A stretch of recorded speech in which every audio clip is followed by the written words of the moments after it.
Good morning, my name is Pastor Jeremy Walker from Maidenbower Baptist Church.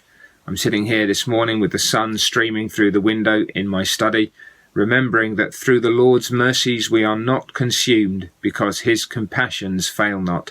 They are new every morning. Great is your faithfulness. The Lord is my portion, says my soul, therefore I hope in him. Those words were written by a man called Jeremiah in a book in the Bible called Lamentations, which was written in the midst of great sorrows and distresses.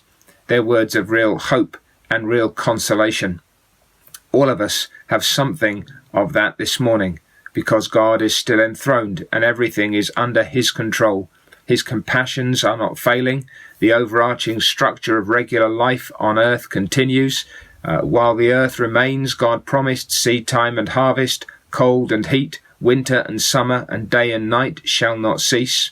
We are not consumed physically. We're still alive. God is granting to all of us who are listening to these things life and breath and all things. And most of us are supplied with the basic necessities of life in abundance, far, far more than many others. And we have, in addition to even some of those basics, these wonderful technologies that allow us to interact, at least in some measure, with one another. And perhaps the sweetest mercy of all, God, in Christ his beloved Son, is offering mercy to sinners like us, forgiving the sins of all who call upon him. But you'll notice that in those words from Lamentations, it's a particular category of people who are speaking of the compassions of the Lord. The Lord is my portion, says my soul, and therefore I hope in him. To have God as your portion is to have God as your all in all. It's to put your trust in him. It is to rely upon him, not just for the things of this life, but for the blessings that our soul needs.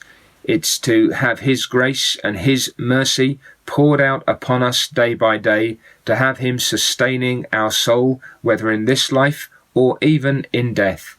And if you're a Christian this morning, then you can say that you are not and will not be consumed, and that the mercies of God will be new to you, not just this day, but for every day.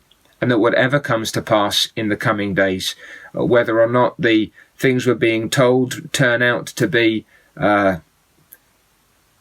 maybe less true, if you will, that things become even worse than we're being promised, or whether or not in the kindness of God he restrains some of these things that are happening in the world that he has made.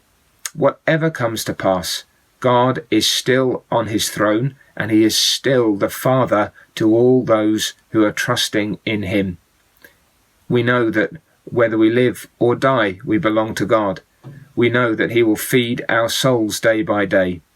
And if you cannot yet say that, if God's compassions to you are simply on a material level at this point, those are not to be despised by any means. But there is so much more to God's compassion, God's kindness, and God's goodness than that. You need the Lord as your portion. You need to be able to say that Christ is your all in all. You need to be able to say that God is your Father in heaven. You need to be able to say that because of his mercies, your soul is and must always be safe, both in life and in death, in this world and the world which is to come. So if you come to him, you can hope in him, you can trust in him, you can have confidence in him, and you can be sure that he will continue to be good to you all the days of your life. Thank you.